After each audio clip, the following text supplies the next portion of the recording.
Have you ever walked into a hospital or pharmacy feeling unwell, worried, vulnerable, maybe even a little afraid, and wondered, does anyone here actually have to treat me with respect? Does anyone have to give me honest information? Does my privacy matter here? The answer is yes, and in Ghana, it is not just good manners, it is the law. Today we are talking about the patient charter, what it is, what rights it protects, who it applies to, and why every single person working in pharmacy needs to understand it deeply. Whether you are an MCA, a pharmacy technician, a pharmacist, or a student, this one is for you. Let's go. Who is a patient? Let us start from the very beginning. The word patient originally meant one who suffers. Today, a patient is anyone who seeks or receives healthcare services. Someone collecting a prescription, someone asking for advice about a medicine, someone getting their blood pressure checked at the pharmacy counter, someone simply asking a question about their health. In other words, almost everyone who walks into your pharmacy is a patient.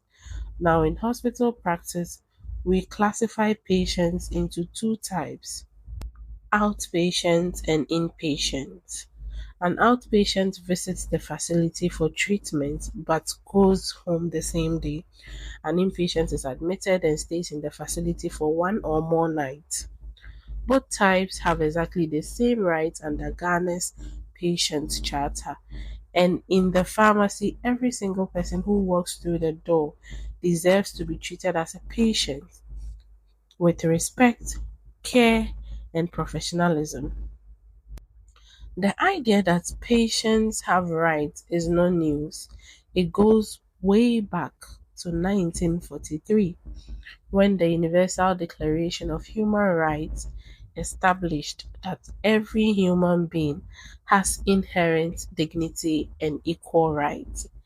And here is the important part: those rights do not disappear the moment a person falls ill.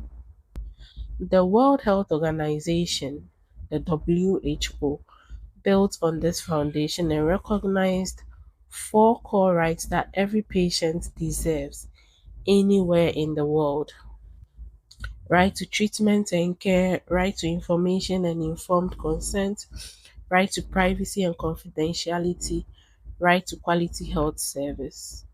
These are universal principles, and Ghana has taken these principles and made them law in our very own Patients Charter. Ghana's Patients Charter. In Ghana, the Patient Charter is not just a poster on a hospital wall. It is a legal document enshrined as the sixth schedule of the Public Health Act 2012, Act 851. That means it carries the full force of law. Every health facility in Ghana, including every pharmacy, is legally required to uphold it. The charter was built on four key areas. One, the right to accessible, equitable, and quality health care. Two, respect for the patient as an individual with the right to choose. Three, protection from discrimination. And then four, patients' own responsibility for their own health. Now, let's go through the specific rights, all 14 of them, because every pharmacy professional must know these. In Ghana, the Patient Charter sets out 14 specific rights. Let us go through each one. And as we do, think about how each one applies in your pharmacy every single day. Right number one: every patient has the right to quality basic health care regardless of where they live. Whether you are in Accra or in a small community hours away, the standard of care you deserve is exactly the same. Location does not reduce your rights. Right number two: the patient is entitled to informed information about their condition, their management plan, and any risks involved. The only exception is a genuine emergency where the patient cannot make a decision and treatment simply can't wait. Right, number three. If other treatment exists or if other healthcare providers might give better outcomes, the patient must be told. They should never be kept in the dark about their options. Right, number four. Patients have the right to know who is attending to them, including students, trainees, and support staff. In the pharmacy, this means a patient can ask, are you a pharmacist? Are you an MCA? They are fully entitled to ask that question and you must answer them honestly. Number five, no patient can be included in a research without their full informed agreement. They must receive a complete explanation first and they can withdraw from the research at any point, at any stage, without penalty. Right, number six, and this is connected to the last one. A patient who declines to participate in a research or withdraws is still entitled to the most effective care available. Saying no to research never affects the quality of care. Never. Right, number seven. The patient has the right to privacy during consultation, examination, and treatment. If a patient's case is going to be used for teaching or conference, their consent must be sought first. And in the pharmacy, this is exactly why the patient counseling unit exists. It is not optional furniture, it is this right made physical. Right, number eight. The patient is entitled to confidentiality of all information obtained about them. That information cannot be shared with a third party without the patient's consent, except where the law requires it or where it is genuinely in the public interest. In pharmacy, this means what a patient tells you stays between you and that patient. It is not for casual conversation. It is not for sharing with other staff who are not involved in their case. This is protected. Right? Number nine, patients are entitled to all relevant information about how the health facility operates, its policies, its procedures, and what they should expect during their visit. Right? Number 10, if a patient has a complaint or a dispute, they have the right to know exactly how to raise it and how it will be handled. Every facility must explain this process clearly. Right, number 11. Hospital charges, mode of payment, and all anticipated costs must be explained to the patient before treatment begins. No surprises, no hidden fees, full transparency before, not after. Right, number 12. If exemption facilities exist, free waivers, subsidies, special programs, the patient must be told about them. This information must not be withheld. A patient who qualifies for support must know they qualify. Right, number 13.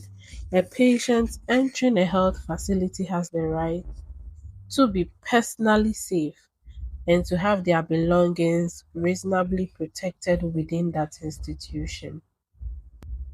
And right, number 14, every patient has the right to seek a second medical opinion if they choose to. They are never obligated to accept a single professional's assessment as the final word on their health. If they want another opinion, they are fully entitled to it. Those are all 14 rights. Let us now look at what the patient owes in return. Rights and responsibilities always go together. Whilst patients are protected by all 14 rights we just discussed, they also carry nine responsibilities. because good health outcome depends on both sides working together. First, the patient is responsible for providing full and accurate information about their medical history. This is for their own diagnosis, treatment, counseling, and rehabilitation. Hiding information from your healthcare provider ultimately harms only yourself. Second, if something is not clearly explained or not fully understood, the patient is responsible for asking. Don't just leave the pharmacy confused. Ask. Third, the patient must comply with the prescribed treatment, report any adverse effects they experience, and attend follow up appointments when requested. Fourth, if a patient anticipates difficulty following their treatment, perhaps they cannot afford their medication or the dosing schedule does not work for them, they must inform their healthcare provider. We cannot help with what we do not know about. Fifth, the patient is responsible for obtaining all necessary information about their care, including the financial implications, before agreeing to the treatment. Sixth, the patient should acquire knowledge about preventive health practices and seek early professional help when needed. Do not wait until a condition is serious before seeking care. 7. Maintaining a clean and safe personal environment promotes health for the patient and for those around them. 8. Patients must respect the rights of other patients, clients, and all health service staff at all times. And the ninth, patients are responsible for protecting the property of the health facility they attend. These responsibilities are not punishment, they are partnership. The best health outcomes happen when the patient and the healthcare team work together honestly and respectfully. Now, let us bring all of this directly into pharmacy because every right we just discussed is lived or broken at the pharmacy counter every single day. The right to information means you must counsel every patient about their medicine. What is it for? How do they take it?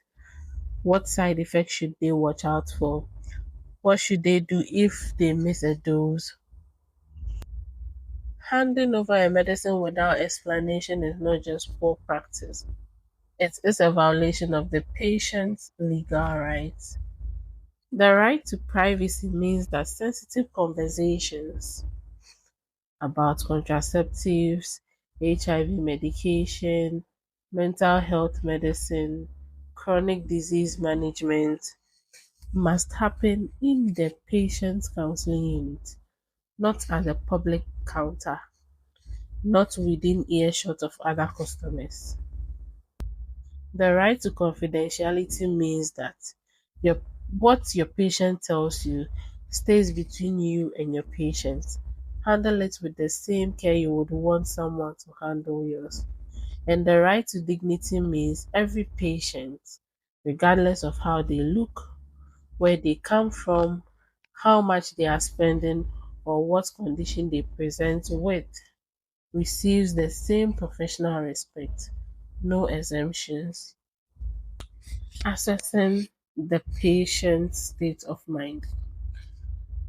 There is one more thing every pharmacy professional must understand, and this is very practical.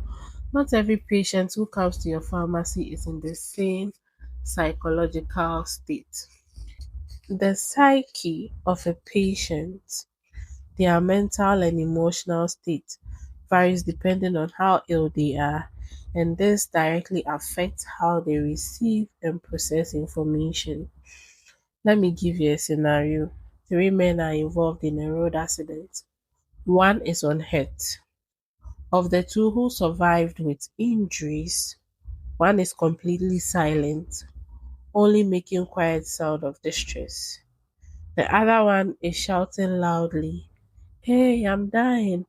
Hey, I'm dying!" demanding to be attended to immediately. Which patient do you attend to first? Now think carefully before you answer that.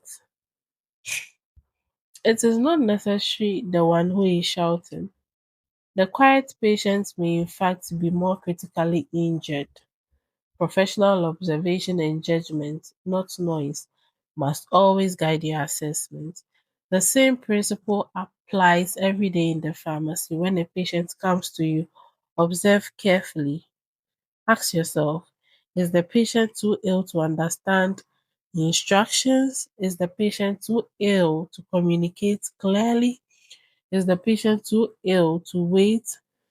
If the answers to any of these questions is yes, that patient needs your special attention right away. Speak slowly, speak clearly, repeat important information if you need to. Make sure you write it down. Make sure the patient or whoever is with them has genuinely understood before they leave. And if the patient's condition requires more urgent care than you can provide, refer them immediately. Do not delay. Good pharmaceutical care is not just about dispensing the right medicine, it is about making sure the right person is in the right condition to receive it. The patient's charter is not just for hospitals, it lives in every pharmacy, at every counter, in every single interaction you have with the patient. Behind every medicine you dispense is a person trusting you with their health, their privacy, and sometimes their life. 14 rights, 9 responsibilities, 1 purpose to make sure that every person who seeks healthcare in Ghana is treated with dignity, honesty, and care they deserve. Uphold it, not because you have to, but because you chose a profession that puts people first. If this episode was helpful, please like, subscribe, and share it with your family. Drop a comment below. Which of the 14 patients' rights do you think is most often overlooked in pharmacy practice? I would love to hear your thoughts. See you in the next episode if God permits. Bye bye for now.